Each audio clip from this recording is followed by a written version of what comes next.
Let Alan Adler join in on the fun here. He's joining us today for our Truck Tech edition. Alan, thanks so much for being here. I have to talk about the claw first before we get into what Truck Tech is about. When my kids are all Toy Story age, right? My son's turned 26 this week. I have twin boys, and all three of my kids after Toy Story, they would pretend to be the little green aliens. They would come in, "Daddy," and they would all come up and crowd around me. It's the creepiest thing ever, but it's so great. And I love Toy Story, and really almost all of them. I've probably ranked them, but the claw is great, and so is one of the quotes that shows up in our house a lot, which is, "Oh, double prizes." Remember that line? Yes. Anyway, okay, enough of that. But, if Isaiah's going to talk about Toy Story and the claw, I have to jump in. I'm now getting like flashbacks. This is all bringing like so many memories back for me. Now I'm going to think like I have to watch it again over the weekend just to kind of relive all those initial moments. But Alan, we're excited to have you on. Let's get into this edition of Truck Tech. What's the theme today? Well, essay at the top is a topic we're talking about a lot about these days, which is Nikola. I did a little digging after the latest adjournment in the annual meeting, which is the third one. That is unprecedented, guys. That is never, I can't say never happened, but unlikely to have ever happened. I work with a prof at Florida State who's an expert in corporate governance. His name's Jay Heston. And Jay told me, he said, this is really amazing in a number of ways.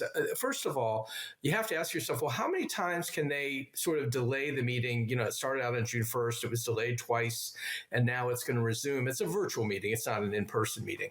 On August 2nd. And the reason for this is because there's one proposal, which is to increase the number of authorized shares in the company. This is important for future fundraising, to be able to sell more shares and raise money to run the business.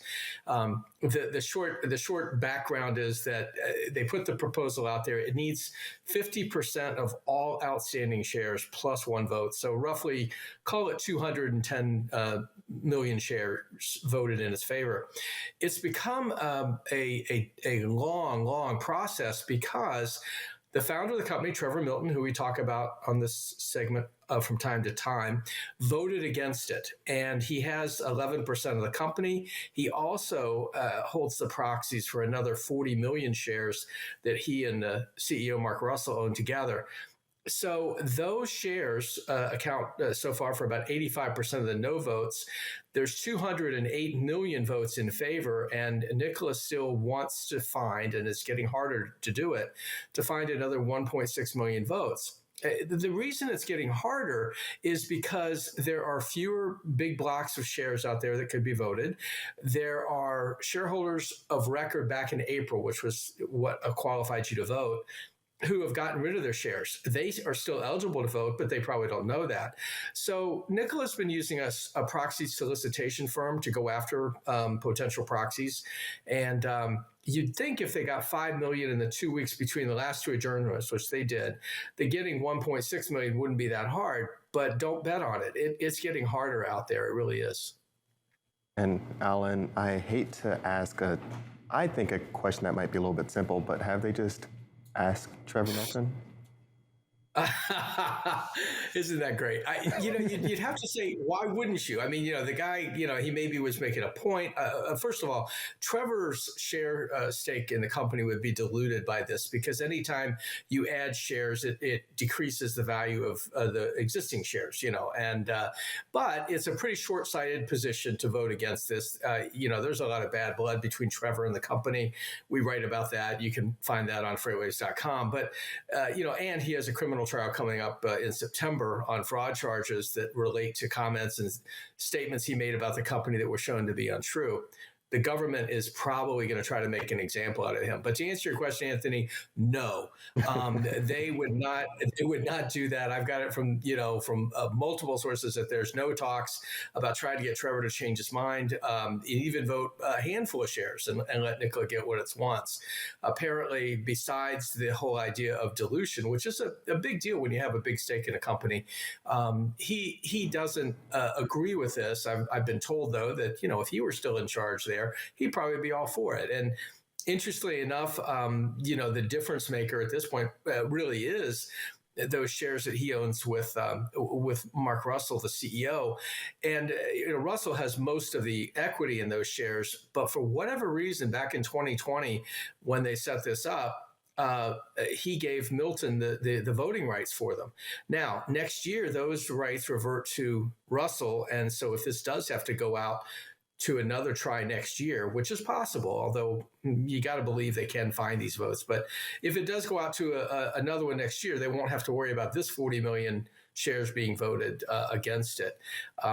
It's interesting, though. I looked at Nikola's bylaws yesterday, and there's nothing that says that they can't keep going, stretch it out 2 weeks and 2 weeks and 2 weeks. It's getting expensive. I mean, proxy fights are quite expensive. Jake Heston told me about $1.5 million is the typical price for one of these. And that's really money that Nikola doesn't have. It does have it, but that doesn't really want to put it towards this purpose. I feel like that was the most interesting point you brought up, is they have a group of people going out to find the current or former other shareholders. That's almost like out of HBO Succession or something. You can that's very captivating. I feel like maybe Netflix with their subscriber losses could pick that up and cancel it after 2 seasons. Well, the Wall Street Journal, interestingly enough, Thomas, is doing a podcast on Nikola, and I think I don't know exactly when it's supposed to start, but it is a fascinating story. I've been covering Nikola now for well over 2 years, and I can tell you that it is a fascinating company on a lot of levels. One, because it was very early in the SPAC thing, and so when you want to see what's going on with young companies at this point, especially in the transportation startup space, you can look at Nikola and see where some of these are going to end up going, especially when it comes to future fundraising and things like that. Because even if you get hundreds of millions of dollars like Nikola did and many of these other companies did, when their SPAC goes through, that money doesn't last forever, and it doesn't replenish itself. So you've got to come up with creative ways, and I don't mean illegal, but creative ways to raise money. And Nikola has kind of led the way in many of those. They've done what's called a ELOC, or an equity line of credit, where basically they sell shares at a discount to a certain a group of people, and they get a small discount on the shares, but then it becomes sort of an ATM for the company. So if they need money at a certain point, and they've done this twice with a group of Tumen Stone Capital, 300 million shares each time, and they can tap down on those just the way you can on a home equity line of credit. Basically, the collateral here is the shares themselves.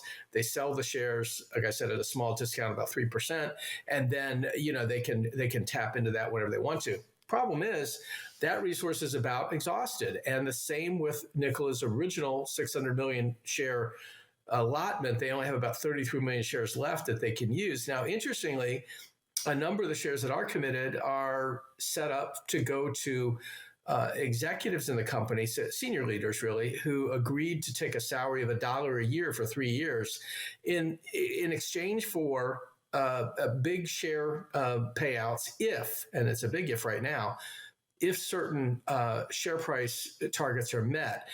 Nikola closed just a little over $6 a share. The first level where they would get paid is $25 a share. So pretty big gap to get to. That means those shares arguably are available, if Nikola needs some more, whatever's, I don't know how many tens of millions are involved there, but it's quite a few shares.